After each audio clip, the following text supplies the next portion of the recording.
The doors of the great hall slammed open, and the sound cracked through the silence like a whip. Ren felt every eye in the room turn toward her at once. She stood alone in the center of the stone floor, her hands folded over her stomach, the cold air biting through her thin dress. She had been dragged from her chambers only minutes ago, given no time to dress properly, no time to prepare, no time to understand why guards had come pounding on her door in the middle of the night. Above her, seated on a throne carved from black wood, was Cale Draven, the Alpha King of the Northern Pack. He was not looking at her the way he used to. There was no warmth in his eyes, no softness in the line of his jaw. Tonight, his gaze was made of stone. "You stand accused of betraying this pack," he said, his voice echoing off the high ceiling, "of selling our territory lines to the Eastern Alliance, of giving them the location of our winter stores." Ren's heart slammed against her ribs. "That is not true," she said, and her voice, though quiet, carried through the silent hall. "I have never spoken to anyone from the Eastern Alliance. I don't even know their names." A man stepped forward from the shadows beside the throne. Callum, Cale's cousin, wore a smile that did not reach his eyes. He held up a folded letter, its wax seal broken. "This was found in her chambers," he said, written in her hand, addressed to their commander. "I never wrote that," Ren said, panic rising in her throat. "Cale, look at me. You know me. Cale, look at me. You know me. You know I would never do this." For a moment, something flickered behind Cale's eyes. A memory, perhaps, of nights spent with her beneath the stars, of promises made under a full moon, of the way she used to press her palm against his chest to feel his heartbeat before either of them slept. But Callum leaned closer to him, whispering something Ren could not hear, and the flicker vanished. "Bring the witnesses," Cale said. Two guards Ren did not recognize stepped forward. They spoke words that were not true, words that painted her as a spy, a traitor, a liar. She wanted to scream that they were wrong, that someone had paid them, that this entire trial was a performance staged to destroy her. But the pack elders were already murmuring their agreement. The room had already decided her fate before she ever spoke a word. "Cale," she whispered, and this time her voice cracked. "Please, I am carrying our child." The hall went utterly silent. Cale's hands tightened around the arms of his throne until his knuckles turned pale. For one long moment, Ren believed he might stop this. She believed he might step down from that throne, cross the stone floor, and take her in his arms the way he had 1,000 times before. She believed the truth still mattered to him. Instead, his jaw hardened. "That changes nothing," he said, though his voice had lost some of its strength. "The law is the law. A traitor cannot remain within these walls, child or no child." Ren felt something break inside her chest, something she knew would never fully heal. She looked at the man she loved, the man she had bonded with, beneath the ancient oak tree on the night of the summer moon, and she saw a stranger wearing his face. "So be it," she said, lifting her chin. She would not beg. She would not fall to her knees and plead for mercy in front of a court that had already condemned her. She had done nothing wrong, and she refused to perform guilt she did not feel. "Take her to the border," Cale said, turning his face away from her. "She is banished from Northern Pack lands. If she returns, she will be treated as an enemy." The guards moved to take her arms. Ren pulled away from them, walking on her own, refusing to be dragged like a criminal. As she passed beneath the throne, she looked up one last time at Cale. He was staring straight ahead, refusing to meet her eyes, but she saw his hands trembling against the wood of his throne. "I hope you find peace with your decision," she said quietly, only for him to hear. "Because I will never forgive you for this." She walked through the great doors and did not look back. The journey to the border took 3 days on foot, since no horse was offered to her, and no escort beyond the 2 guards who marched behind her in silence. It was late autumn, and the nights grew colder with each passing hour. Ren wrapped her arms around herself, one hand always resting against her stomach, silently promising the child inside her that she would survive this, that she would give them a life far away from cruelty and lies. When they reached the old stone marker that separated Northern Pack territory from the unclaimed lands beyond, the guards stopped. One of them, a young man named Ronan who had once trained alongside Cale, would not meet her eyes. "I never believed the charges," he said quietly, glancing over his shoulder to make sure no one else could hear. for what it's worth." "It's not worth much," Ren said, though there was no bitterness in her voice, only exhaustion. "But thank you for saying it." He pressed a small pouch into her hand before turning away. Inside, she later discovered, were a few silver coins and a folded map marking the safest paths through the wilderness. It was not much, but it was something, and in that moment, something was everything. She walked alone after that, following the map through forests thick with fog, along riverbanks where the water ran cold and clear, past villages where she dared not stop for fear that word of a banished Omega might travel faster than she could. She slept in hollow trees and abandoned barns, ate berries and roots she remembered from her grandmother's teachings, and kept walking, even when her legs ached and her feet bled inside her worn boots. 3 weeks later, she arrived at a village called Hollow Creek, nestled between two mountain ridges far from any pack's claimed territory. It was a quiet place, home to humans and a handful of unbonded wolves, who had chosen to live outside pack structure entirely. No one asked questions here. No one cared where she had come from. An elderly woman named Agnes took her in that first night, offering a warm meal and a bed by the fire without asking a single question about the exhausted, hollow-eyed young woman who had appeared at her door. It was only after Ren had eaten and warmed herself that Agnes finally spoke. "You're running from something," Agnes said, not unkindly. "I won't ask what, but you're welcome to stay as long as you need." Ren pressed a hand to her stomach, feeling the small movements that had only recently begun. "I need somewhere safe," she said. "For both of us." Agnes's eyes softened as she noticed the gesture. "Then you've found it, child. Hollow Creek keeps its secrets." That winter, as snow blanketed the mountains and the wind howled through the narrow streets of the village, Ren gave birth to a daughter. She named her Lily, after her grandmother, and held her tiny form against her chest as tears streamed down her face. Tears of grief for everything she had lost, and tears of fierce, protective love for the tiny life now depending entirely on her. She thought, in that quiet moment, of Kale's face on the night of her banishment. She thought of the child he did not know existed, growing up without a father, without a kingdom, without a name that meant anything beyond the walls of a small mountain village. And she made a silent vow that she would raise Lily to be strong, to be kind, and to never need a crown to know her own worth. She did not know, as she rocked her daughter to sleep that first night, that far away in the northern pack's stone halls, Kale sat alone in his empty chambers, staring at a small piece of jewelry Ren had left behind, a simple silver ring he had given her the night they bonded. He turned it over and over in his fingers, and though he told no one, not even Callum, sleep did not come easily to him that night, or for many nights after. The seasons turned.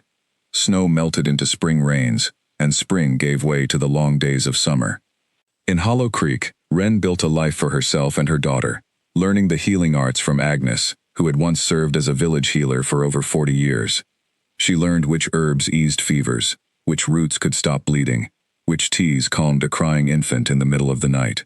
Slowly, painfully, she began to feel something close to peace. But peace, she would soon learn, is rarely permanent for someone who carries a secret as large as hers. There were nights when she woke suddenly, gasping, certain she had felt something tug at the edges of her senses, a pull she could not explain, a warmth in her chest that reminded her painfully of the way Kale's presence used to feel when he stood near her. She told herself it was nothing, that bonds faded with distance and time, that whatever connection they once shared had surely been severed the moment he cast her out. She was wrong. Far to the north, in the stone halls of the pack she had once called home, something was beginning to shift. The land itself seemed to sense the absence of something vital, something that had once kept its rivers running clear, and its harvests plentiful. Crops that had thrived for generations began to fail without explanation. Livestock grew thin, despite adequate feed. The elders whispered among themselves, though none dared speak the words aloud in front of their king. Kale noticed it too, though he told himself it meant nothing. He threw himself into his duties, training his soldiers harder, expanding patrols along the border, anything to keep his mind from wandering to thoughts of a woman, with kind eyes and gentle hands, who he had once promised to protect, and had instead cast into the wilderness alone. He did not yet know the truth of what Callum had done. He did not yet know that the letter presented as evidence had been forged, that the witnesses had been paid in gold from Callum's own coffers, that his cousin had orchestrated the entire trial out of a jealousy so deep it had curdled into something monstrous. He believed, as he had been trained to believe since childhood, that a king's first duty was to the law, and that the law, once spoken, could not be undone. But laws built on lies eventually crumble, no matter how strong the foundation appears. And somewhere in the mountain village of Hollow Creek, a little girl with her mother's gentle eyes, and, unknown to anyone yet, a spark of power neither of her parents fully understood, was growing stronger with each passing day. The story of Wren and Kale was far from over. It had only just begun, and the truth, however long buried, was already beginning to claw its way toward the surface. Lily was 3 years old when she first noticed her daughter could calm a crying infant across the room without touching them. It happened in the middle of a busy afternoon at the village market. A young mother nearby was struggling to soothe her wailing baby, rocking him back and forth with growing desperation, while other shoppers glanced over with sympathy and mild annoyance. Lily, sitting on a wooden crate beside her mother's herb stall, tilted her head toward the crying child and hummed a soft, wordless tune under her breath. The baby stopped crying almost instantly. Wren froze, her hands still wrapped around a bundle of dried chamomile. She had seen small, strange things from her daughter before, flickers of warmth that seemed to follow her, animals that grew calm in her presence, plants that bloomed a little brighter when she walked past them. She had told herself these were simply the ordinary wonders of childhood. But this was different. This was deliberate, even if Lily herself did not fully understand what she had done. "Mama, why is everyone looking at us?" Lily asked, tugging on her mother's sleeve. "No reason, sweetheart," Wren said, forcing a smile, as she guided her daughter away from the stall and the curious eyes of the crowd. "Let's go home." That night, after Lily had fallen asleep, Wren sat by the fire with Agnes, turning the day's events over in her mind. Agnes, now well into her 70s, but still sharp as a blade, watched her with knowing eyes. "She's more than an ordinary wolf pup," Agnes said finally. "I suspected it the day she was born. There was something in the air that night, something old." "What do you mean?" Wren asked, though a part of her already feared the answer. "There are old stories," Agnes said, "about a bloodline of Omegas, so rare that most packs believe they no longer exist. Progenitor Omegas, they were called, born with the ability to calm, to heal, to command instinctive respect from any wolf who crosses their path, alpha or otherwise. It's said the last known bloodline vanished generations ago, hunted nearly to nothing by those who feared their power." Wren's chest tightened. "Are you saying Lily is one of them?" "I'm saying it's possible," Agnes said carefully. "And if she is, you'll need to protect her more than you already do. Power like that draws attention, and not always the kind you want." Wren spent the following weeks watching her daughter more closely than ever, noting each small display of an ability neither of them fully understood. Lily could sense when someone nearby was in pain, physical or emotional, and would gravitate toward them with an instinct far beyond her years. Once, when a neighbor's dog had been injured by a fallen branch, Lily knelt beside the whimpering animal and rested her small hand against its side. Within minutes, the dog's labored breathing eased, and by the next morning, it was walking again, as though nothing had happened. Wren began teaching her daughter, gently and carefully, how to keep such moments private, not because there was anything shameful about her gifts, but because Wren understood, in a way Lily was still too young to grasp, that a world quick to judge an Omega for her banishment would be even quicker to exploit a child with unexplainable power.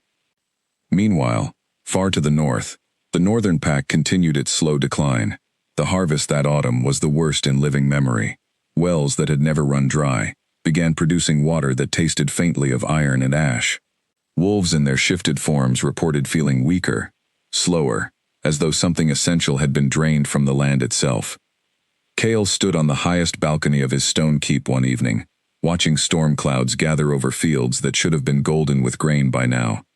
Instead, they lay brown and withered beneath a sky that refused to offer rain. "The elders are growing restless," said Garrick, his most trusted advisor and the commander of his personal guard. Garrick had served the Draven family since before Kale was born, and his loyalty had never once wavered. "They speak of curses," of broken bonds. Some even whisper that banishing an Omega who was truly innocent has brought misfortune upon us. The trial found her guilty, Cale said, though the words felt hollow, even as he spoke them. He had repeated this justification to himself so many times over the past 3 years that it had worn smooth, like a stone rubbed thin by a river. Did it? Garrick asked quietly. Or did we simply believe what we were told to believe? Cale turned sharply to face him. What are you suggesting? Garrick hesitated, clearly weighing how much to say. Only that Callum has grown very comfortable in his position since the trial. Comfortable enough that some of the younger soldiers have begun to question how a man with no formal rank came to hold so much influence over pack affairs. It was the first time anyone had dared voice such a thing directly to Cale, and though he said nothing more that night, the seed of doubt Garrick had planted refused to leave his mind. He found himself, in quiet moments, replaying the trial over and over. The letter that had seemed so damning. The witnesses, whose names he could not now recall with any certainty. The way Callum had stood so close to the throne throughout the proceedings, feeding him information with practiced ease. And beneath all of it, a memory he had tried for 3 years to bury. The sound of Wren's voice as she told him she carried his child, and the way he had turned away from her anyway. He began, quietly and without telling anyone, to review the old records from her trial. He sent trusted soldiers to speak discreetly with villagers, who had lived near the border at the time, asking whether anyone had seen unfamiliar travelers matching the description of Eastern Alliance messengers. No one had. He requested the original letter be brought from the archive, so he could examine the handwriting more closely, comparing it against samples of Wren's writing that still existed in old pack correspondence. The handwriting did not match. Cale sat alone in his study long into the night, the forged letter spread before him beside genuine samples of Wren's careful looping script. The differences were subtle but undeniable once he knew to look for them. Someone had gone to great lengths to imitate her hand, but not perfectly enough to survive true scrutiny. He thought of Callum's smile the night of the trial, a smile that had never quite reached his eyes. The following morning, Cale summoned Garrick before dawn had fully broken over the keep. I need you to quietly investigate everyone who testified against Wren, Cale said, his voice low and controlled, despite the storm building inside him. Discover where they came into unexpected wealth, in the months following the trial, and find out exactly where Callum was in the days before that letter appeared in her chambers. Garrick's expression remained carefully neutral, though something like relief flickered behind his eyes. It will be done, my king, quietly, as you asked. As Garrick turned to leave, Cale called after him, one final time. Garrick? Yes, my king? If I was wrong, Cale said, his voice barely above a whisper. If I sent an innocent woman, carrying my child into exile because I trusted the wrong person, I need to know, whatever the cost. Garrick nodded once, solemnly, and left without another word. Weeks passed as the investigation unfolded in careful secrecy.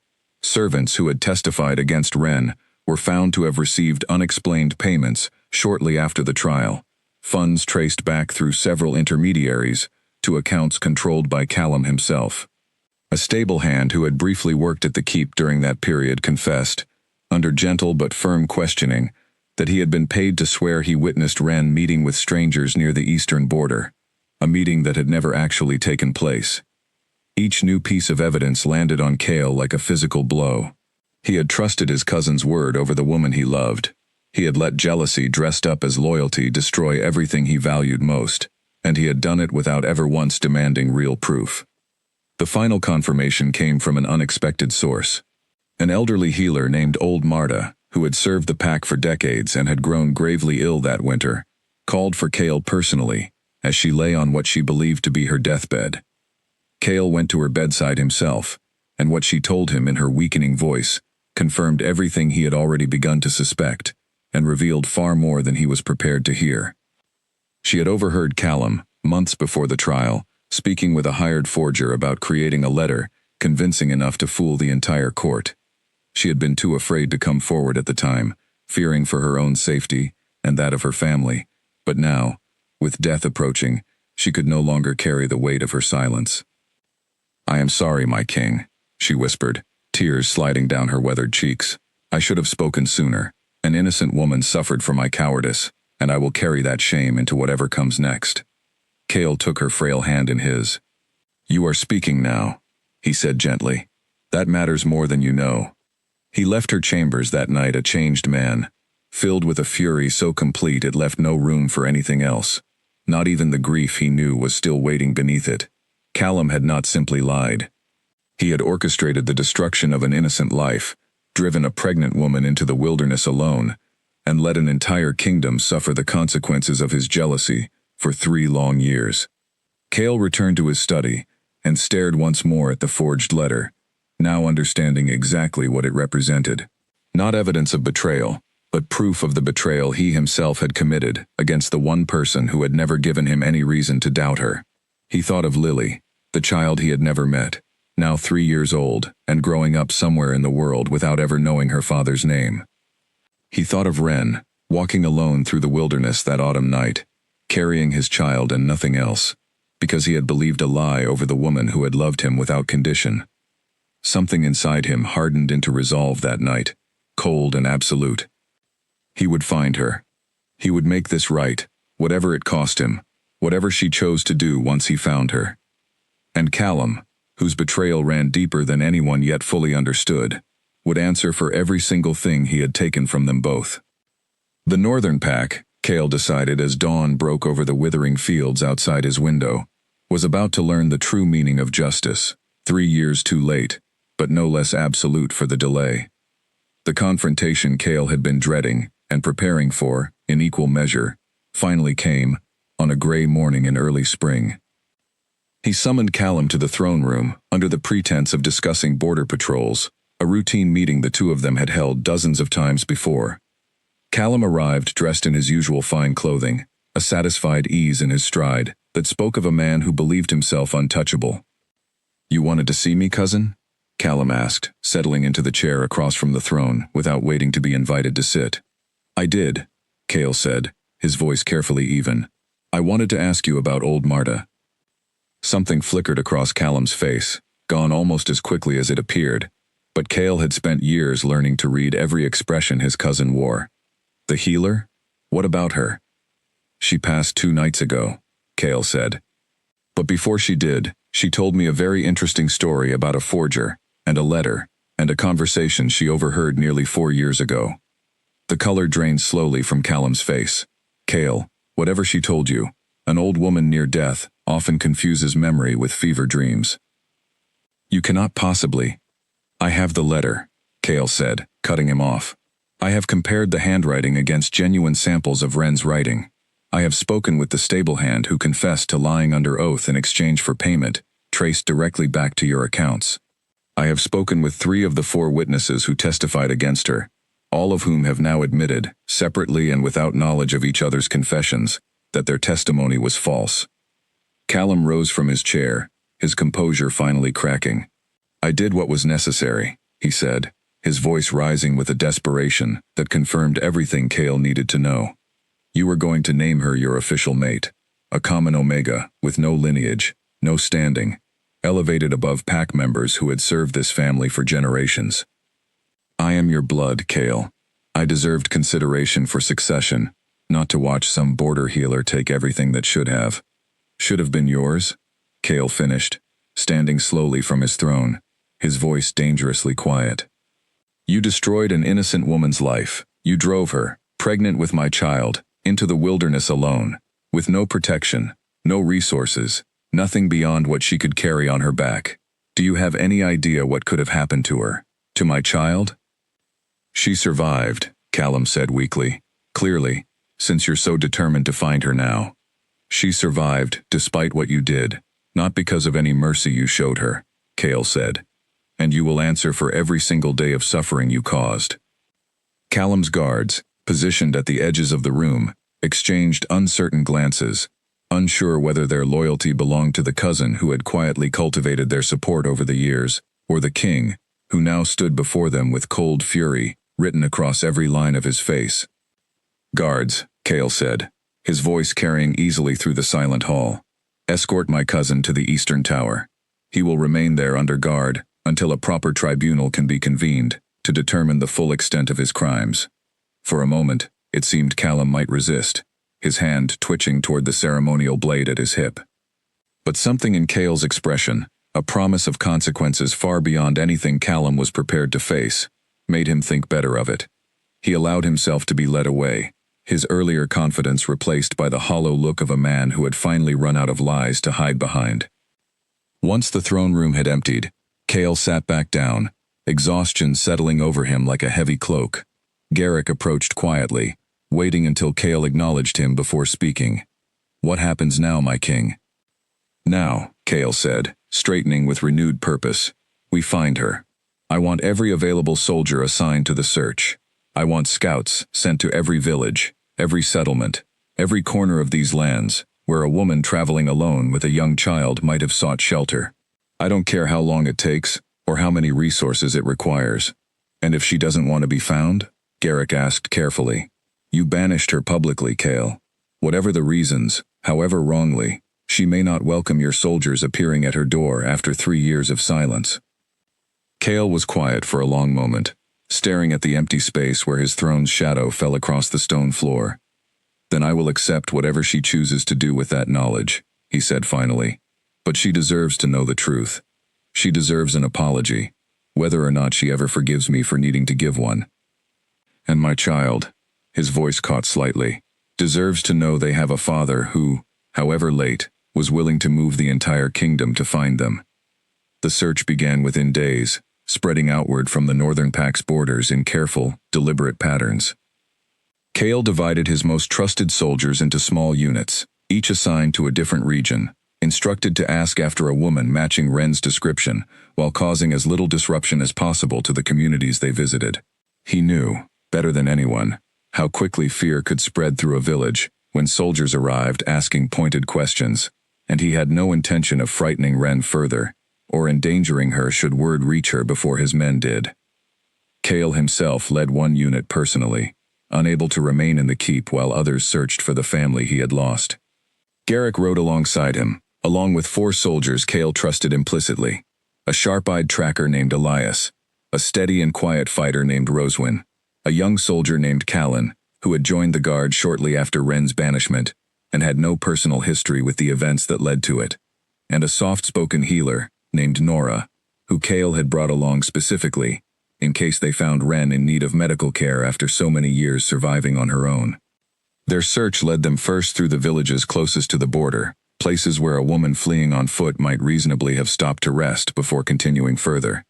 Each village yielded nothing, though several residents recalled vague memories of a traveler matching her description passing through years earlier, always continuing onward, never staying long enough to be remembered clearly. She kept moving, Garrick observed one evening, as they made camp beside a quiet stream. Deliberately, I'd guess. She wanted to put real distance between herself and anyone who might come looking, whether out of anger, or, eventually, guilt. Can you blame her? Cale asked quietly, staring into the fire.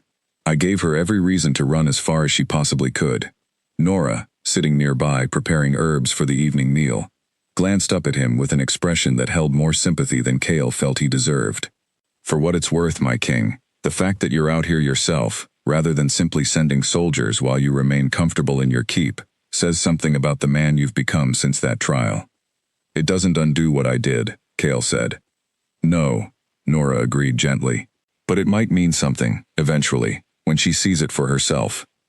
They continued their search for weeks, following every rumor, every half-remembered sighting, every faint trail that might lead them closer to Wren and the child Cale had never met. The journey took them through dense forests, across rocky mountain passes, and along winding rivers that cut through territories belonging to no pack in particular, lands where wolves and humans lived alongside each other, without the rigid structures Cale had grown up within. It was during one such stretch, deep in mountainous terrain unfamiliar to all of them, that Elias, riding slightly ahead of the group as their scout, called out that he had spotted smoke rising from what appeared to be a settlement nestled between 2 ridges. How far? Cale asked, urging his horse forward to join him. Perhaps half a day's ride, Elias said, studying the terrain carefully. It's well hidden. If I hadn't been specifically looking for signs of habitation, I might have missed it entirely. Something in Cale's chest tightened, an inexplicable pull he could not quite name, but had felt growing stronger with each passing day of their journey, as though some part of him sensed they were finally drawing close to something important. "We make for the settlement," he said, his voice steady, despite the storm of hope and fear churning inside him. "Tonight, if the terrain allows it." As they rode toward the distant smoke, Garrick studied his king's expression carefully. "You feel something, don't you?" he said. It was not quite a question. Cale did not answer immediately, his eyes fixed on the horizon where the mountain village waited, hidden and unaware of what was riding toward it. "I feel," he said finally, "like I've been holding my breath for 3 years, and for the first time, I might finally be close enough to let it go." Behind them, unseen and unknown to any of them, a rider had been following their group at a careful distance for the past 2 days, watching, waiting, reporting back through coded messages, to someone who had every reason to ensure that Cale never reached the mountain village of Hollow Creek at all. Not everyone within the northern pack had welcomed the news of Callum's imprisonment.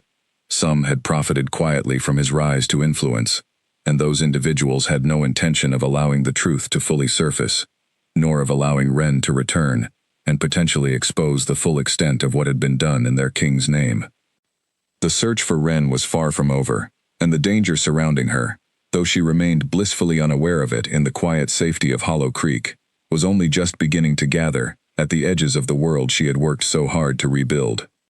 Hollow Creek had grown, in the years since Ren first arrived, from a quiet cluster of homes into a modest but thriving village.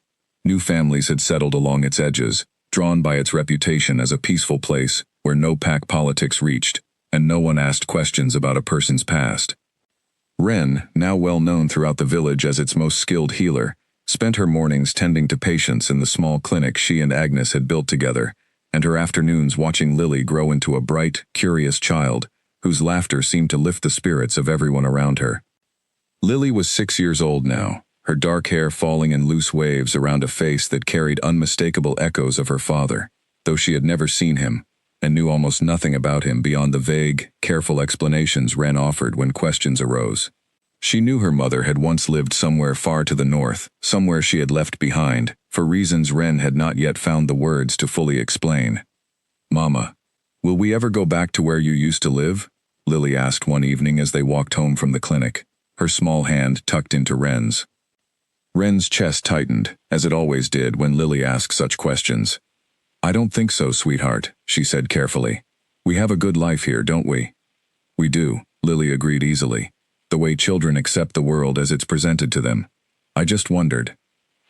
Ren squeezed her daughter's hand gently, grateful, not for the first time, that Lily's curiosity had not yet hardened into the kind of persistent questioning that would eventually require harder truths. She knew that day would come eventually. She simply hoped to delay it as long as possible. That evening, after Lily had fallen asleep, Ren sat with Agnes on the porch of their small home, watching stars emerge across a clear night sky. She asked about the northern pack again, Ren said quietly. Agnes nodded, unsurprised. Children sense more than we give them credit for. She knows there's a piece of her story missing, even if she can't name what it is yet. "I don't know how to tell her," Ren admitted. "How do I explain that her father chose to believe lies over trusting me? How do I explain that I was banished while carrying her, forced to walk for weeks through wilderness alone, simply because someone with more influence than truth on his side decided I was expendable?"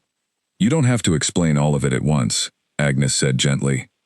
"Children understand more than we think, but they also don't need every painful detail delivered before they're ready to carry it.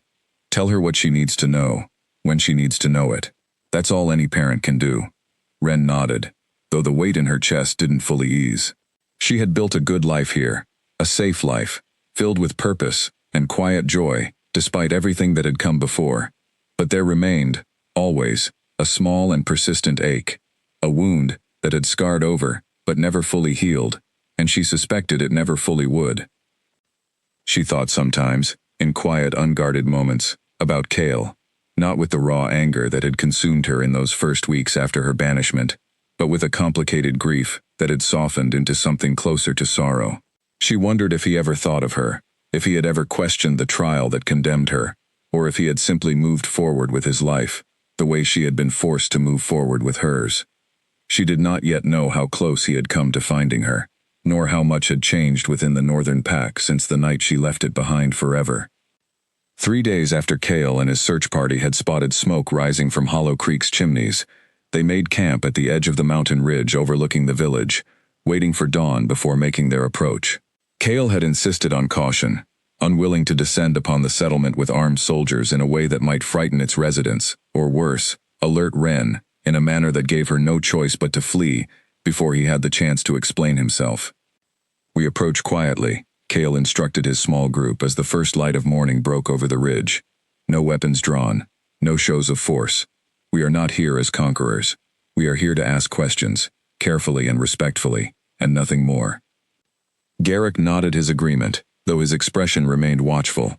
He had noticed, over the past 2 days, faint signs suggesting they were being followed, subtle disturbances in the underbrush that a less experienced tracker might have dismissed entirely.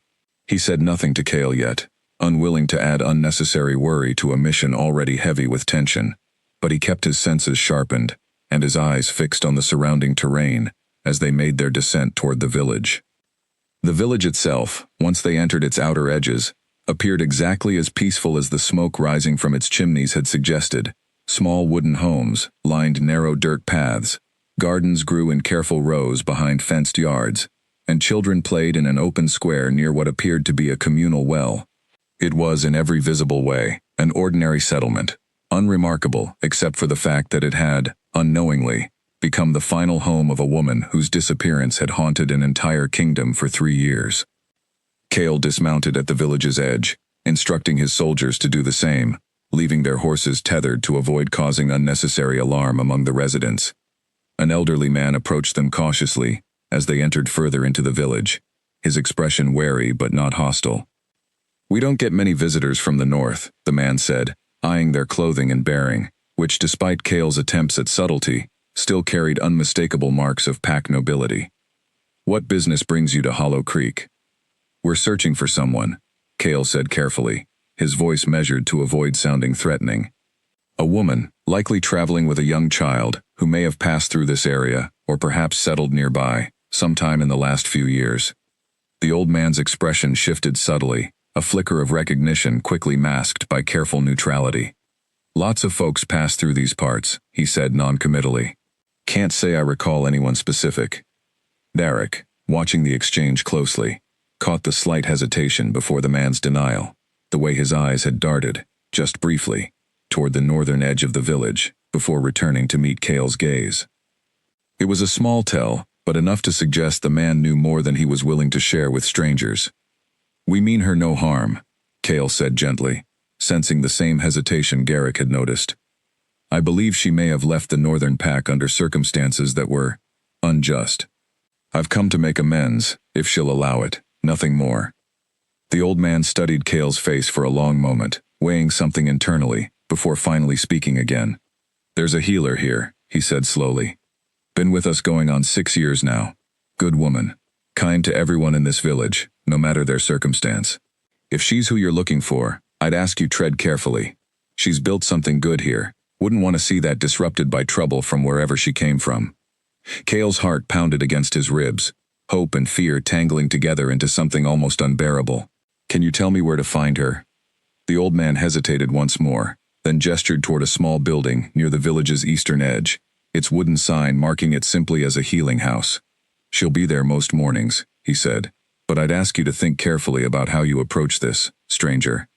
Whatever happened between you and her, if there's history there at all, she's earned the right to decide how it's handled, not have it decided for her by soldiers showing up at her door."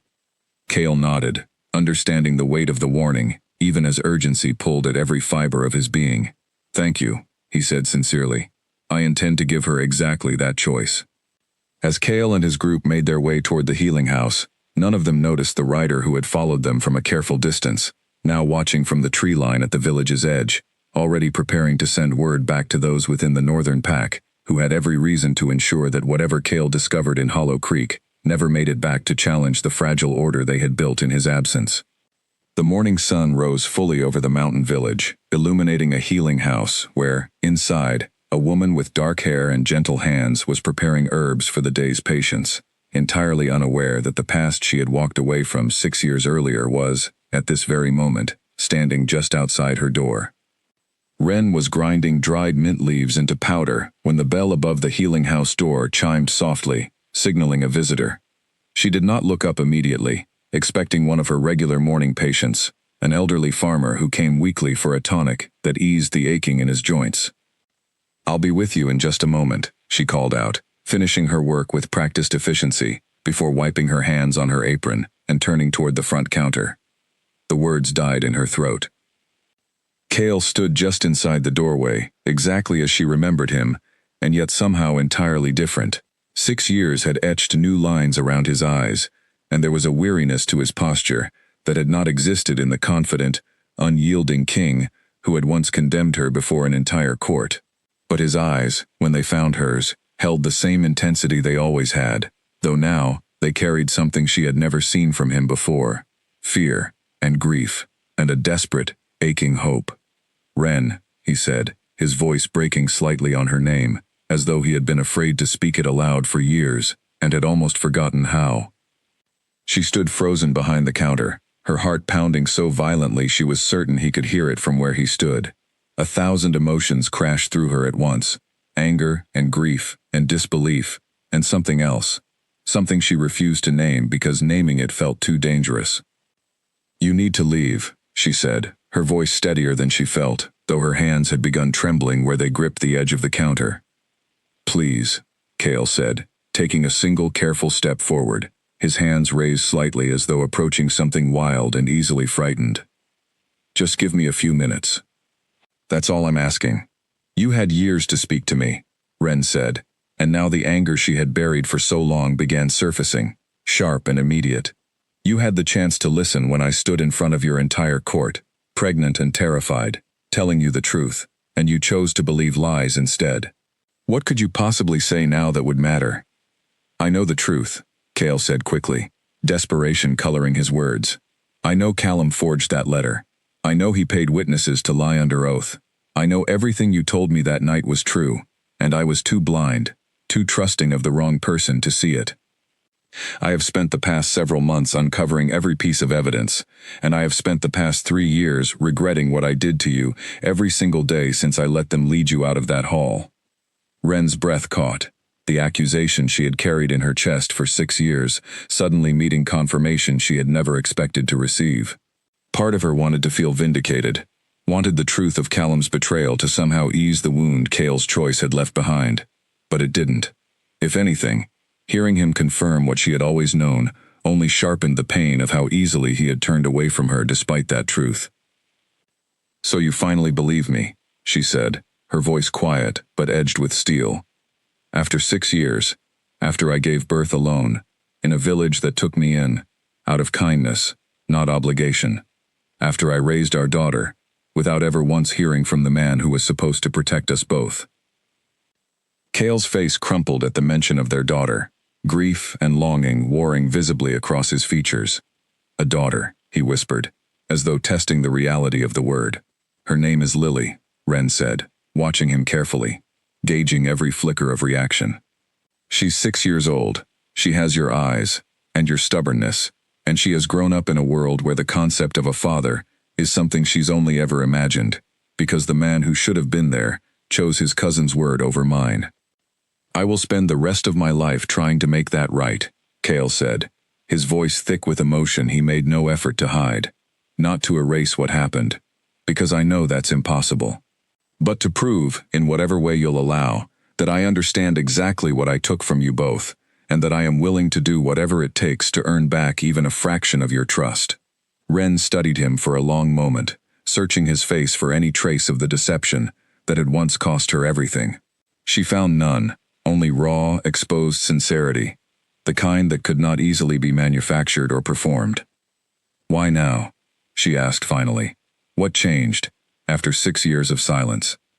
Cale explained then, as carefully and completely as he could, everything that had unfolded since her banishment.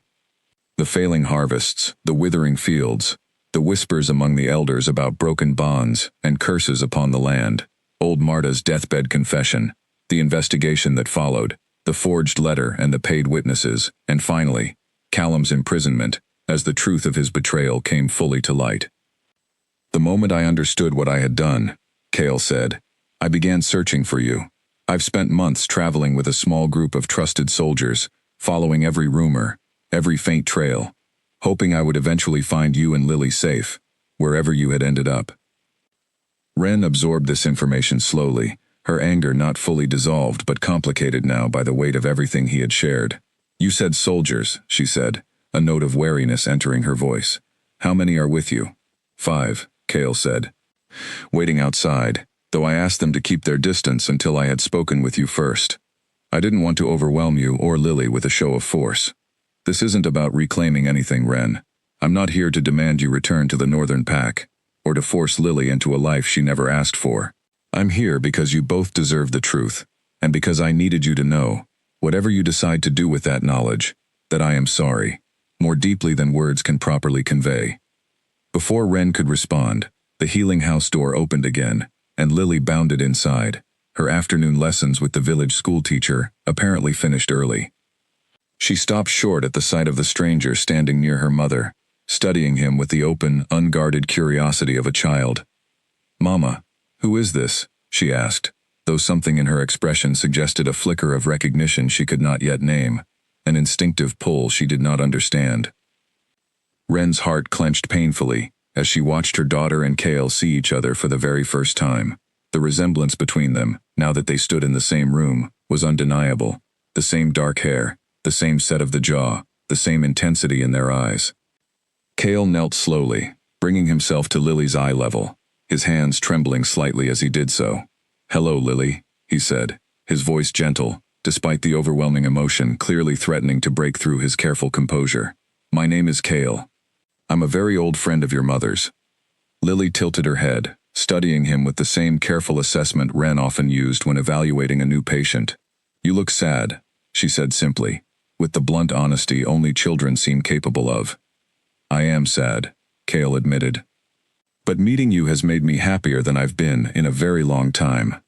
Ren watched this exchange with a complicated mixture of protectiveness and something achingly close to hope, though she quickly reminded herself that hope, where Cale was concerned, had once cost her everything. She was not ready to trust him fully.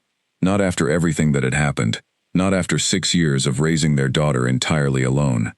But watching him kneel before Lily, watching the careful gentleness in his approach, something in her chest, long since hardened against him, began, however reluctantly, to soften just slightly at the edges. You'll need somewhere to stay, she said finally, surprising herself with the words. If you and your soldiers intend to remain in Hollow Creek while we sort through all of this. Wherever you're comfortable with, Cale said quickly. We won't impose ourselves on you or the village any longer than necessary.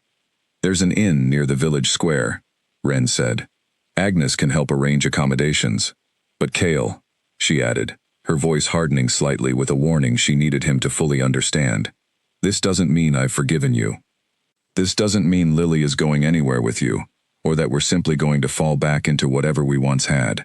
You have a great deal to prove, and I won't make that easy for you. I don't expect it to be easy, Cale said, rising slowly from his kneeling position, his eyes never leaving hers. I only ask for the chance to try.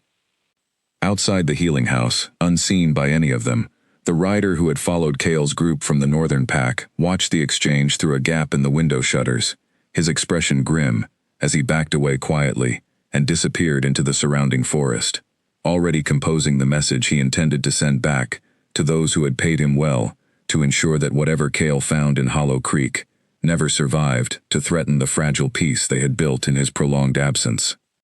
Word spread quickly through the small village that strangers from the Northern Pack had arrived, asking after Ren, and within a day, curious whispers followed her wherever she walked. She had built a quiet, private life in Hollow Creek, precisely because it allowed her to exist, without the weight of her past defining her every interaction. And now that carefully constructed peace felt suddenly fragile, threatened by the presence of soldiers and a king she had never expected to see again. Garrick, Elias, Roswin, Callan, and Nora had taken rooms at the village inn as instructed, keeping a respectful distance from Ren's home and the healing house, while Kale worked to rebuild whatever trust remained possible between them. But their presence in the village had not gone unnoticed, and it was inevitable that eventually, their path would cross more directly with the woman they had traveled so far to find. It happened on the third day after their arrival, when Ren, needing additional supplies for the healing house, walked to the village square, where a small market had gathered. Lily accompanied her, skipping along beside her mother with the easy energy of a child unbothered by the complicated tension surrounding the recent arrivals. Garrick spotted them first, seated at a table outside the inn alongside the other 4 soldiers, sharing a quiet meal before their planned patrol of the village's perimeter. He rose immediately, alerting the others with a subtle gesture, unsure whether approaching Ren directly would be welcome, or whether it might be better to simply observe from a respectful distance. But something happened, as Ren and Lily drew closer to their table, something none of the soldiers had anticipated or fully understood in the moment it occurred. Nora, the healer among their group, felt it first, a strange and powerful pull settling over her senses the moment Ren entered her line of sight, an instinctive urge to lower her gaze, to show deference to a presence that felt, inexplicably, more significant than an ordinary village healer should command. She had felt something similar only once before, many years earlier, in the presence of a particularly powerful pack alpha, though this feeling carried a different quality entirely, softer perhaps, but no less commanding. "Do you feel that?" Nora whispered to Roswin beside her, her voice barely audible.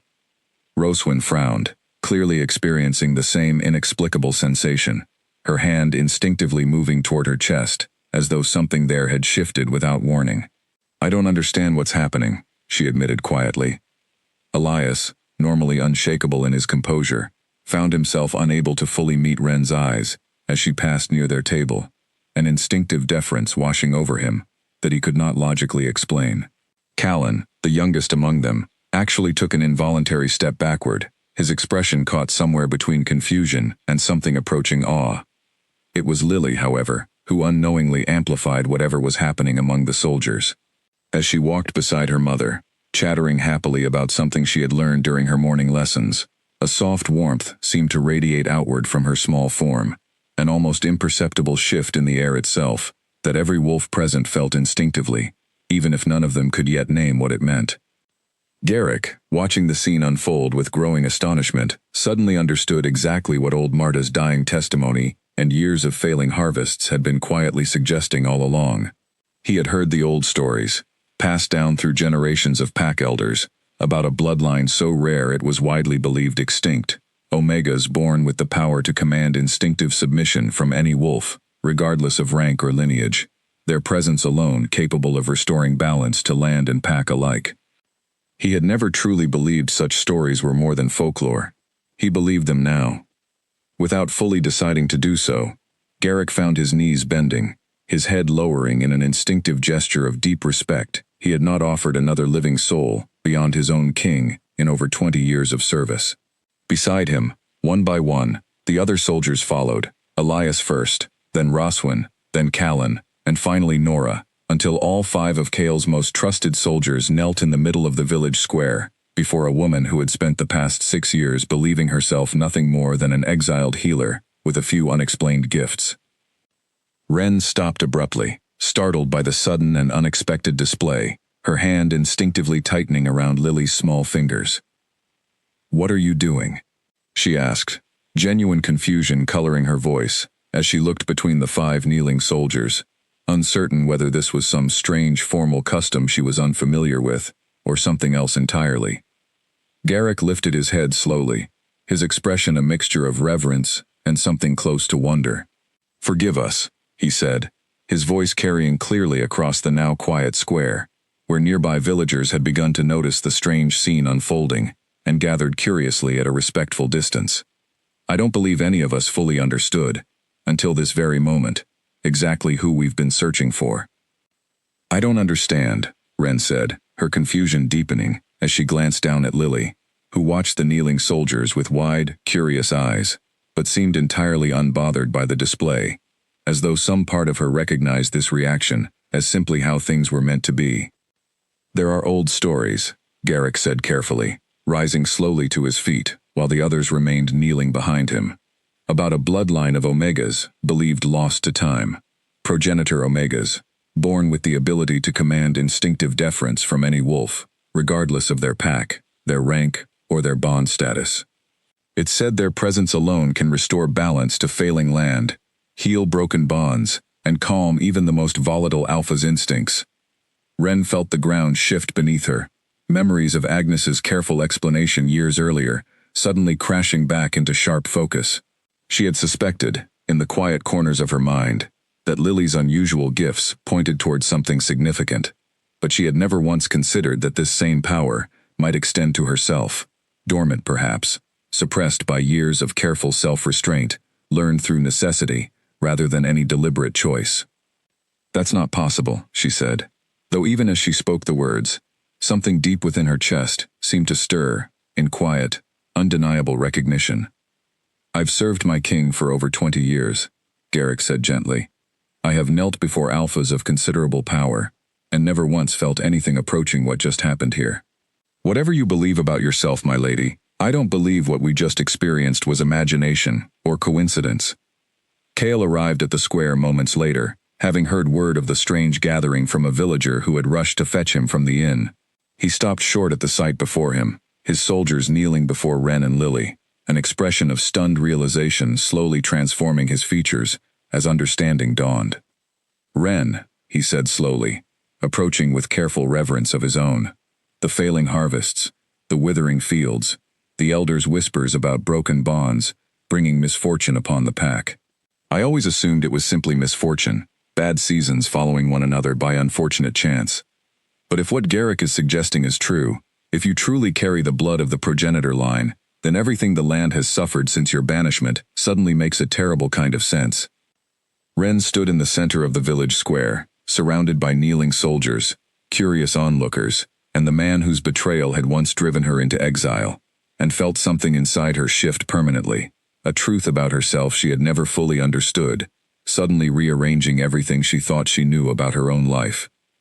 Her daughter's inexplicable gifts, and the 6 years of quiet exile she had believed, until this very moment, was simply the unremarkable existence of an ordinary banished Omega, surviving as best she could, in a world that had cast her aside. She was not, it seemed, ordinary at all. And the northern pack, suffering under fields that would not grow, and bonds that had quietly weakened with every passing season since her banishment, had been waiting, without ever fully understanding why, for her return. That evening, after the village square had emptied, and curious onlookers had returned to their homes, still buzzing with talk of what they had witnessed, Ren invited Kale and his soldiers to her home for the first time, seeking privacy to discuss everything the day's revelations had unearthed. Agnes, now well into her 80s, but still remarkably sharp, sat quietly by the fire as the group gathered, her expression carrying the satisfaction of someone whose long-held suspicions had finally been confirmed. "I told you years ago," she said to Ren, a note of gentle vindication in her voice, "that there was something old in the air, the night Lily was born. I simply never expected the confirmation to arrive, with an entire company of soldiers kneeling in the village square." "None of us expected that," Nora said with a faint, tired smile, still visibly shaken by the events of the afternoon. "I've served alongside powerful alphas for over a decade, and I've never felt anything close to what happened today." Kale sat somewhat apart from the group, his eyes fixed on Ren with an intensity that suggested he was still processing the full weight of what her true lineage meant, not only for their personal history, but for the entire future of the Northern Pack. "If the old stories are accurate," Garrick said carefully, breaking the thoughtful silence that had settled over the room, "then the land's decline since Ren's banishment wasn't simply misfortune or coincidence.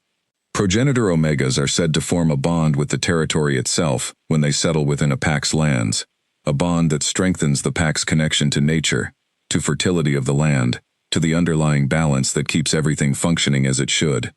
When that bond is severed, whether through death or banishment, the consequences ripple outward in ways that can take years to fully manifest."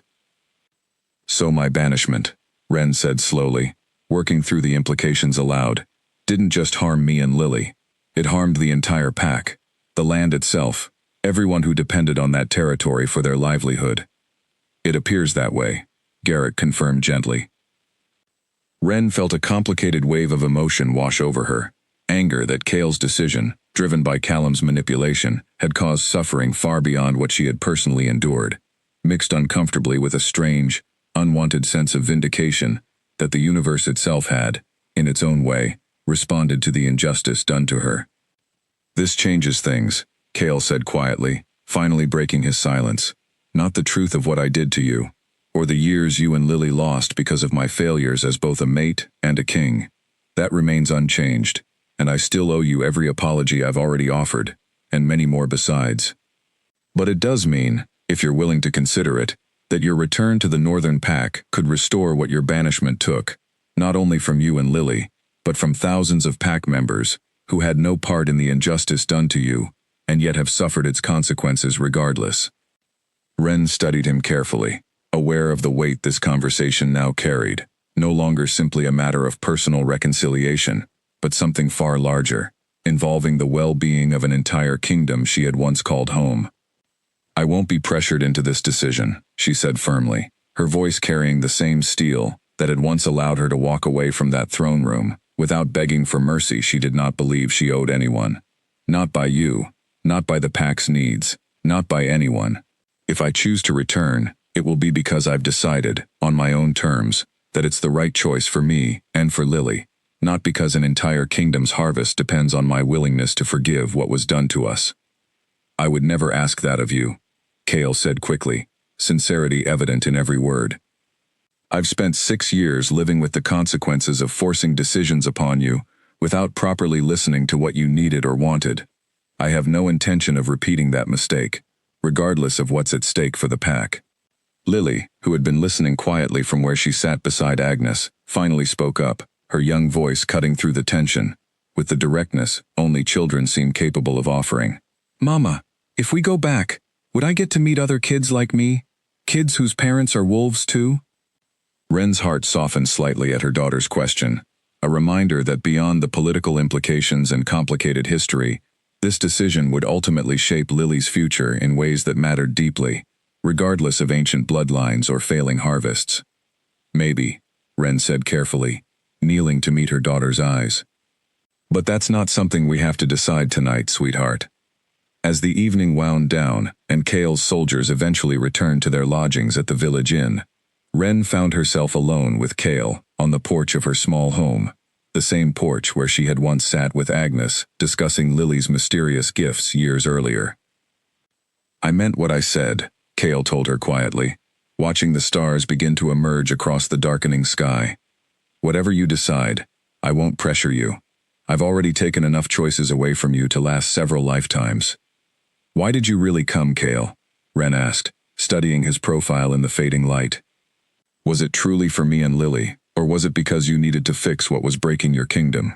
Kale turned to face her fully, his expression open, in a way she had rarely seen from him, even during the years they had once shared together. "I began searching for you the moment I learned the truth of Callum's betrayal," he said. "Before I understood anything about failing harvests or ancient bloodlines, I searched, because I couldn't live with what I had done to you, because every night since your banishment, I have thought about the sound of your voice telling me you were carrying our child, and the way I turned away from you anyway. The pack's suffering only confirmed, much later, that I had made an even greater mistake than I originally understood, but it was never my reason for searching. It was simply additional proof of exactly how much damage my failure to trust you had caused." Ren said nothing for a long moment, absorbing the weight of his words, searching within herself for the anger that had sustained her through 6 years of exile and finding it, for the first time, tempered by something else entirely, a cautious, fragile hope she had never expected to feel again where Kale was concerned. "I need time," she said finally. "This isn't something I can decide in a single evening, regardless of what it might mean for your kingdom, or even for what it might mean for us." "Take whatever time you need," Kale said. "I'm not going anywhere, Ren. Not this time." As they sat together in comfortable silence, watching stars scatter across the mountain sky above Hollow Creek, neither of them noticed the rider who had continued watching from the tree line at the village's edge, his patience finally rewarded as he observed the entire confrontation in the village square earlier that day, understanding now exactly what kind of power his employers within the Northern Pack would need to contend with should Ren's return ever come to pass. He mounted his horse quietly under cover of darkness and began the long ride north, carrying news that would set in motion events far more dangerous than either Ren or Kale yet understood, a conspiracy reaching deeper into the Northern Pack's remaining power structure than even Callum's betrayal had suggested, one that had no intention of allowing a progenitor Omega and her daughter to return and threaten the fragile control certain individuals had built during the years of the Pack's decline. 3 weeks passed in Hollow Creek, weeks during which Kale made no attempt to rush Ren's decision, choosing instead to remain in the village, taking modest lodgings at the inn alongside his soldiers, and slowly, carefully, working to earn back even a small measure of the trust his choices had once destroyed. He did not simply wait idly. Each morning, he rose early and made himself useful around the village, repairing fences, helping farmers with tasks that required additional strength, assisting Garrick and the other soldiers in patrolling the surrounding woods to ensure the settlement's continued safety. He asked nothing in return, expected no special treatment despite his title, and slowly, the villagers who had initially regarded the northern soldiers with wary suspicion began to warm toward a king who seemed genuinely willing to labor alongside them, rather than simply issue commands from a position of assumed authority. Lily, in particular, grew increasingly comfortable around Kale as the weeks progressed.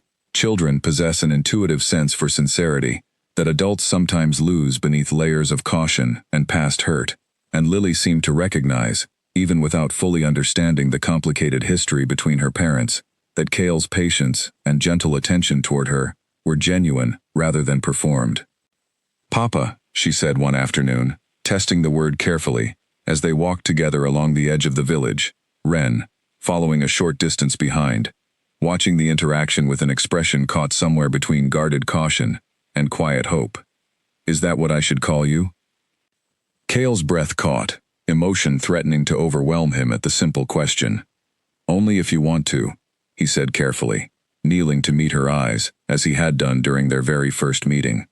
"I would be honored if you did, but I don't want you to feel like you have to. Not until you're ready." Lily considered this seriously, the way she considered most important decisions, with a thoughtfulness far beyond her years. "I think I want to," she said finally. "You came a really long way to find us. That has to mean something." "It means everything," Kale said, his voice thick with emotion he made no effort to hide. Ren, watching from a distance, felt tears prick at her own eyes, complicated by both joy for her daughter's growing happiness and lingering apprehension about what this deepening bond might mean for decisions still unresolved between herself and Kale. That evening, as she prepared dinner in her small kitchen, Agnes joined her, offering quiet company, as she often did during moments of contemplation. "You've been watching him closely these past weeks," Agnes observed, not unkindly. "I have to," Ren said, "for Lily's sake, if nothing else.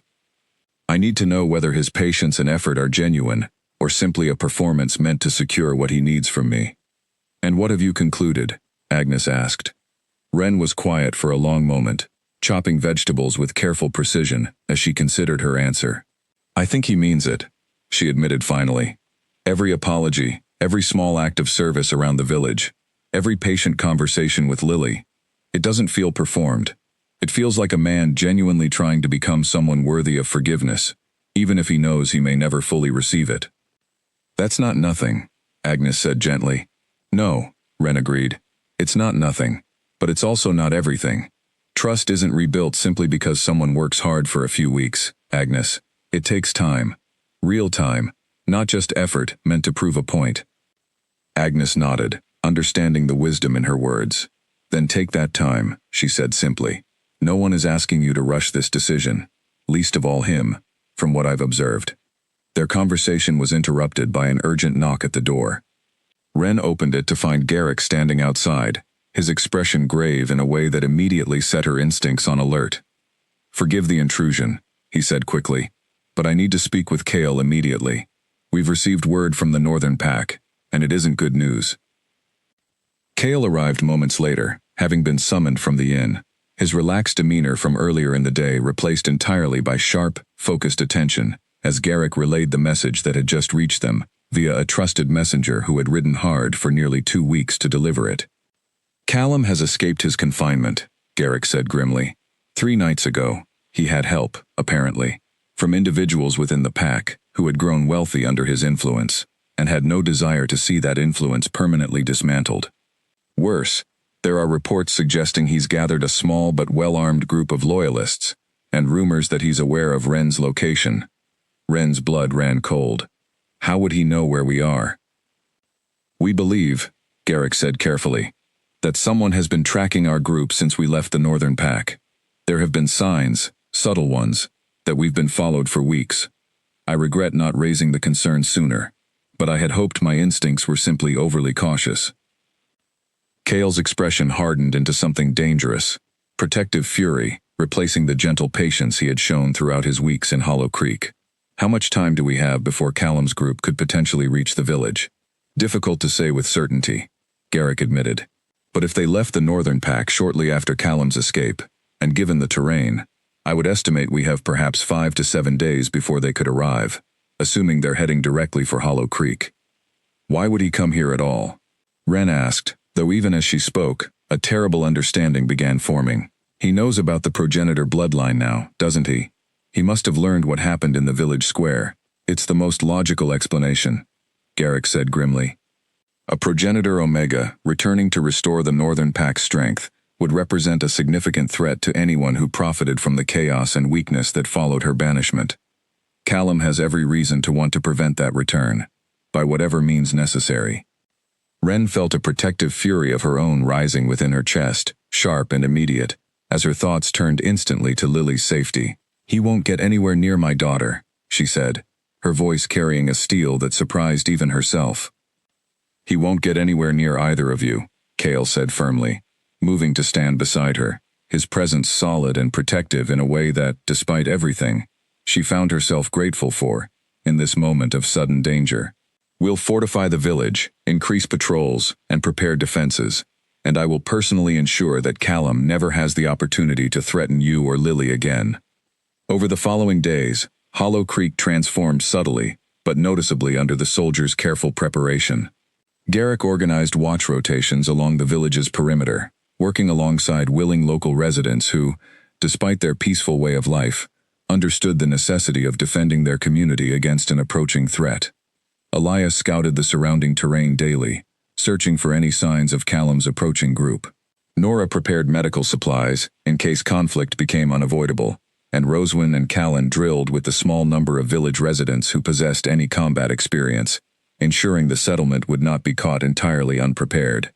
Ren, meanwhile, found herself facing an entirely new layer of complexity within her own emerging understanding of her progenitor abilities. If her presence truly carried the power the old stories suggested, power capable of commanding instinctive deference from wolves regardless of rank or bond status, then perhaps that same power might offer some measure of protection against whatever threat Callum's group represented. "I need to understand what I'm actually capable of," she told Agnes one evening, her voice carrying a determination that had not been present since her arrival in Hollow Creek 6 years earlier. "Not simply for my own curiosity, but because Lily's safety, and possibly the safety of this entire village, may depend on it." Agnes nodded slowly, understanding the shift that had taken place within her. "Then we'll begin tomorrow," she said. "Whatever knowledge remains of the old progenitor teachings, I'll share what I know. It's not much, admittedly, passed down through stories rather than direct experience, but it's a beginning."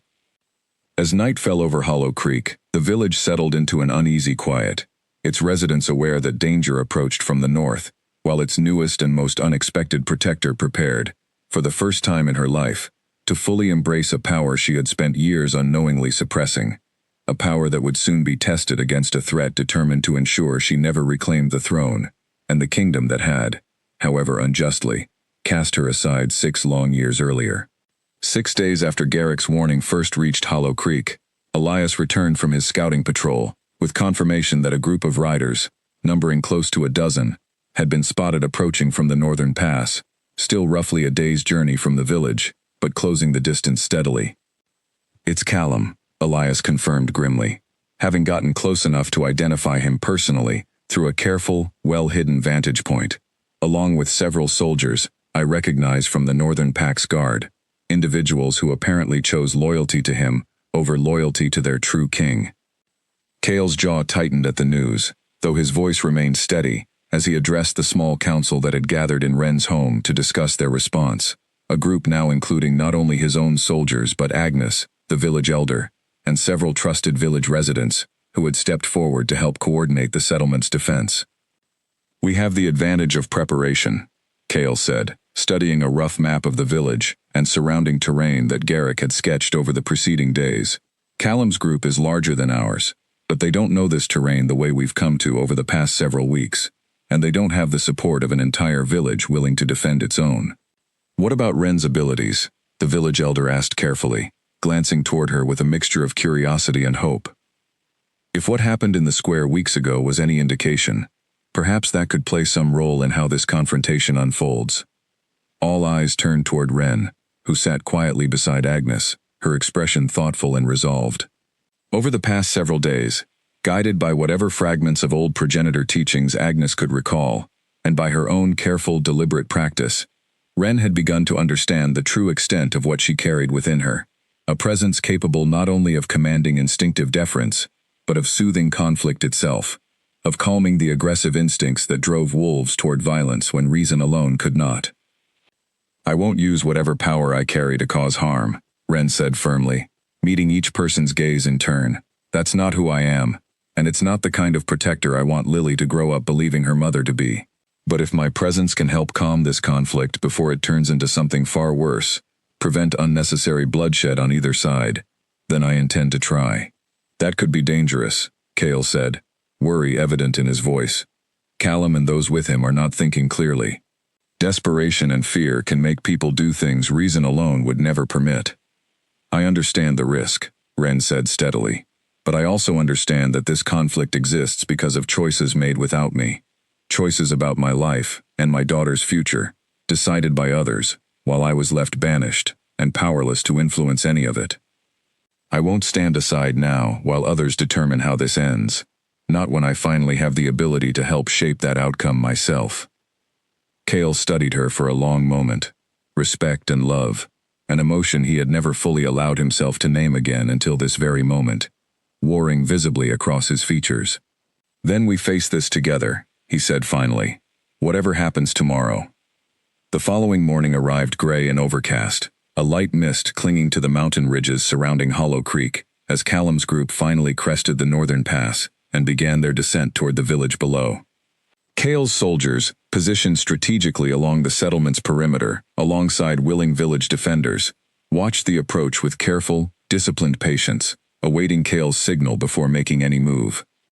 Ren stood at the village's edge alongside Kale, Lily safely kept back within Agnes's home under careful watch, though the child had insisted, with the same stubborn determination she had clearly inherited from both her parents, that she wanted to understand what was happening, rather than remain entirely sheltered from it.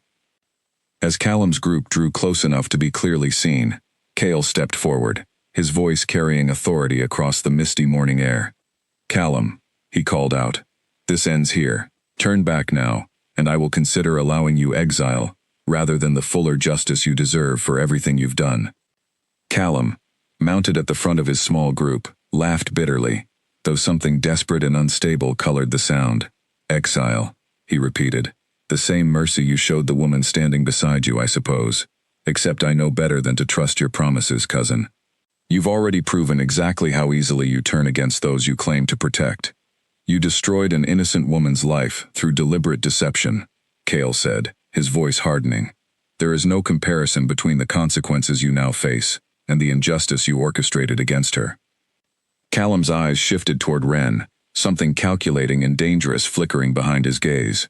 "The progenitor Omega," he said, his voice carrying a mixture of contempt and barely concealed fear. "I've heard the stories now, of course. Everyone within the pack has heard them, whispered in corners, in the weeks since your soldiers knelt before her in this very village. Do you understand what her return means, Kale? It means everyone who built any measure of stability during her absence, myself included, becomes irrelevant the moment she reclaims her place beside your throne." "Then perhaps," Ren said, stepping forward, despite the tension rippling through the assembled soldiers on both sides, her voice carrying a calm, steady authority that seemed to still something in the very air around them. "You should have considered that possibility, before choosing to destroy my life, rather than simply accept that a kingdom's true strength comes from justice, not from manipulation and fear. She felt it then, the same warmth she had experienced weeks earlier in the village square, though now deliberate and controlled rather than an unconscious reaction. She let it flow outward, gentle but unmistakable, a calming presence that settled over the tense standoff like a soft blanket smothering a fire before it could fully catch. Callum's soldiers, the ones who had followed him more out of fear and uncertain loyalty than genuine conviction, visibly relaxed, their aggressive postures softening as something instinctive within them recognized Ren's authority, her right to command their deference regardless of which side of this conflict they had originally aligned themselves with. "Lower your weapons," one of them said quietly to his companions, his voice carrying a note of dawning clarity, as though a fog that had clouded his judgment for weeks was finally lifting. "This isn't worth what he's promised us." Not against her. One by one, Callum's soldiers began lowering their weapons, several dismounting entirely, some even kneeling in the same instinctive deference Cale's own soldiers had displayed weeks earlier. Callum watched his support crumble around him with growing desperation, his expression twisting from calculated confidence into something far more unstable. "No," he said, his voice rising sharply. "This isn't how this ends. I won't be pushed aside again, not after everything I sacrificed to secure my position." He urged his horse forward suddenly, a final, desperate gesture, aimed directly at Cale, but Garrick, anticipating exactly this kind of reckless move, intercepted him swiftly and skillfully, subduing him without unnecessary harm, before the confrontation could escalate into the violence everyone had hoped desperately to avoid. Callum was restrained quickly, his remaining loyalists offering no further resistance, several openly relieved that the confrontation had ended, without the bloodshed they had clearly dreaded, despite their earlier willingness to follow him this far. As the misty morning cleared into brighter daylight over Hollow Creek, Cale turned to Ren, awe and gratitude mingling in his expression. "You stopped this without a single drop of blood spilled," he said quietly. "I don't know how to properly thank you for that." "I didn't do it for gratitude," Ren said, though something in her posture, the way tension slowly eased from her shoulders now that the immediate threat had passed, suggested relief, far deeper than she had allowed herself to show during the confrontation itself. "I did it because Lily deserves to grow up in a world where conflicts don't always have to end in violence, and because I finally understand exactly what kind of protector I want to be for her, and for whatever future lies ahead of us." Callum, secured and stripped of whatever remaining influence he had once wielded, was prepared for the long journey back to the Northern Pack, where a proper tribunal awaited him, one that would finally deliver the justice his betrayal had long demanded. As his soldiers were escorted alongside him, several expressed quiet gratitude toward Ren for preventing a confrontation that would have cost lives on both sides regardless of its outcome. Hollow Creek, in the aftermath of the crisis it had so narrowly avoided, settled slowly back into its familiar peaceful rhythm, though the village would never quite return to the quiet anonymity it had once offered Ren and Lily. The truth of who they truly were had now spread far beyond the mountain ridges that had sheltered them for 6 years, and with that truth came both new possibilities and new responsibilities neither of them had ever expected to carry. That evening, as the village celebrated the safe resolution of a conflict that could have ended so much more tragically, Ren stood once again on her porch beside Cale, watching stars scatter across a sky finally clear of the mist that had shrouded the morning's confrontation. "What happens now?" Cale asked quietly, careful, as always, not to pressure her decision. Ren was quiet for a long moment, considering everything the past several weeks had revealed, about herself, about Cale, about the daughter they had somehow, against every obstacle placed before them, managed to raise into a bright, resilient child, despite years of separation and injustice. "Now," she said finally, "I think it's time we discussed what returning to the Northern Pack might actually look like, on my terms, and with full understanding of exactly what I'd be reclaiming." Cale's breath caught, hope flickering cautiously behind his eyes. "Whatever terms you need," he said. "I meant what I said weeks ago. This is your choice, entirely, and I will honor whatever you decide." Ren looked up at him, 6 years of grief and anger, and cautious healing, settling into something that finally, tentatively, resembled the possibility of a future neither of them had dared imagine during the darkest days of their separation. "Then let's talk," she said, "about what coming home might actually mean." The journey back to the Northern Pack took nearly 3 weeks, a pace deliberately slower than the urgent ride that had originally brought Kale to Hollow Creek, chosen carefully to allow Wren and Lily time to adjust to the enormous shift ahead of them. Wren had not made her decision lightly.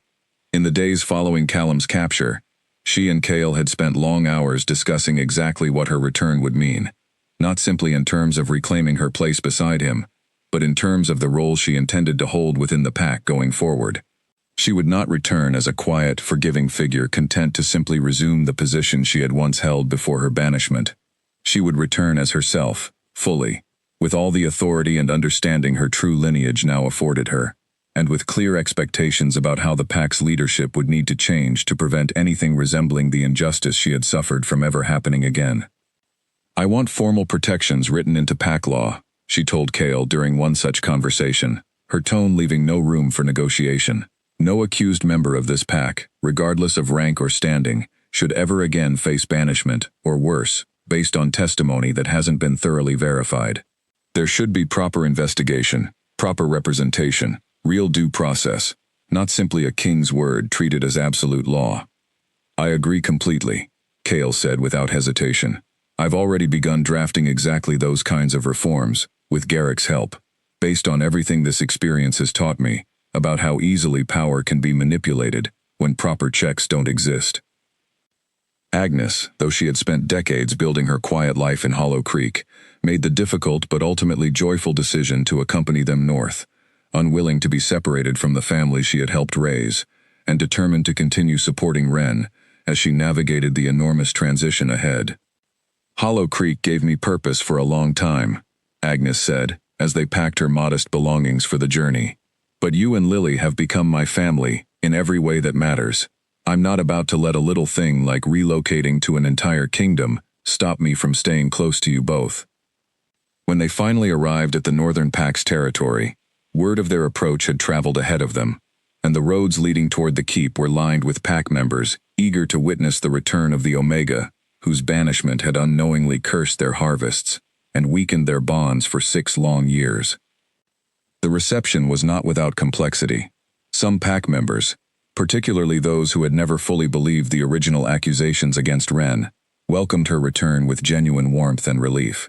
Others, who had accepted the official narrative without question, or had simply moved forward with their lives without much thought toward the exiled Omega, approached the situation with more cautious curiosity, unsure exactly how her return might reshape the pack they had grown accustomed to. Wren addressed these mixed reactions directly, rather than avoiding them, speaking openly during a gathering held shortly after their arrival, explaining not only the truth of Callum's betrayal, but her own understanding of what the progenitor bloodline meant, both for herself and for the pack's future well-being. "I won't pretend the past 6 years didn't happen," she told the assembled crowd, Lily standing proudly beside her, Kale a steady presence at her other side. "I won't pretend the pain of that banishment simply disappears, because the truth has finally come to light.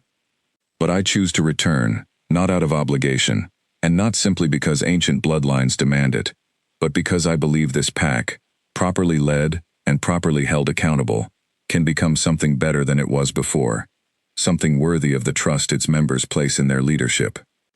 Her words, delivered with quiet but unmistakable authority, resonated deeply across the gathered crowd, and in the weeks that followed, as the withered fields slowly began showing the first genuine signs of recovery, as wells ran clear once more and livestock regained their strength, skepticism gradually gave way to something closer to genuine reverence for the woman whose return had so visibly begun healing the land itself.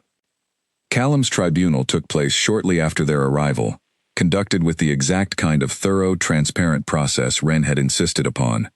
The evidence against him, thoroughly documented and corroborated by multiple independent confessions, left no room for doubt or manipulation. He was stripped permanently of any remaining title or standing within the pack, and sentenced to lifelong exile, a fitting consequence given the suffering he had inflicted upon Wren through that very punishment years earlier, though Wren herself insisted the sentence be carried out without cruelty, understanding that true justice required accountability, not vengeance. Lily, meanwhile, adjusted to her new life within the pack, with the same resilient adaptability that had carried her through every previous transition. She quickly made friends among the pack's other children, several of whom, upon learning of her unusual gifts, regarded her with the kind of awestruck admiration only children can offer so freely and without complication. She continued developing her own understanding of the abilities she had carried since birth, guided now not only by her mother's growing knowledge, but by pack elders eager to help preserve and properly nurture a bloodline they had believed lost to history. Kale and Ren's relationship, too, continued evolving with the same deliberate care that had defined the weeks in Hollow Creek. Kale made good on every promise, formalizing the legal reforms Ren had demanded, ensuring proper investigative processes were established for any future accusations brought before pack leadership, and working alongside Garrick to root out any remaining loyalists who had supported Callum's betrayal from positions of continued influence. Their bond, strained nearly to breaking by 6 years of separation and betrayal, slowly rebuilt itself not through grand gestures or sweeping declarations, but through the quiet, consistent accumulation of trust earned day by day. Kale learned to ask rather than assume, to listen rather than decide unilaterally, to understand that love without proper trust and communication had been exactly what allowed Callum's manipulation to succeed in the first place. Nearly a year after their return to the Northern Pack, on a bright morning when the fields stretched golden and full toward the horizon, healthier and more abundant than they had been in over a decade, Kale formally reversed Ren's banishment before the entire assembled pack, publicly acknowledging the injustice done to her and pledging himself fully and completely as her mate, not simply in title, but in genuine partnership built on the hard lessons both of them had learned. 6 years ago, he told the gathered crowd, his voice carrying clearly across the fields that had, at long last, fully recovered from the consequences of his earlier failure. I let fear and manipulation convince me to turn away from the truth, standing directly in front of me. I have spent every day since working to become someone worthy of trust again, someone who understands that true strength as a leader comes not from unquestioned authority, but from humility, from listening, and from the courage to admit when I am wrong.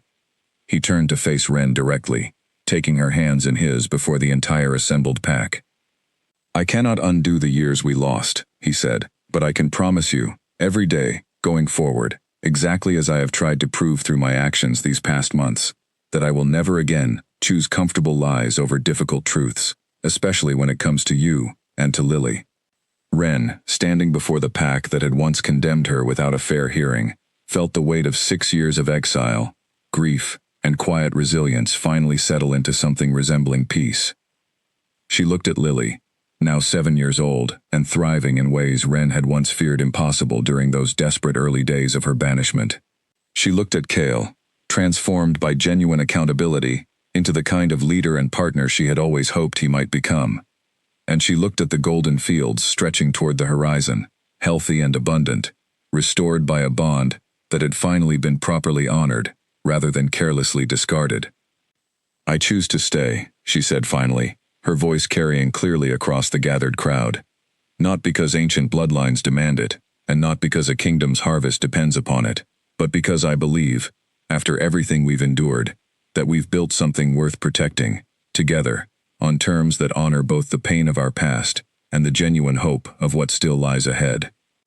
The pack erupted into celebration, relief and joy mingling freely as the assembled crowd witnessed the formal restoration of their true queen, a woman whose strength had been tested through injustice and exile, and had emerged not diminished, but transformed into something far more powerful than any of them had originally understood.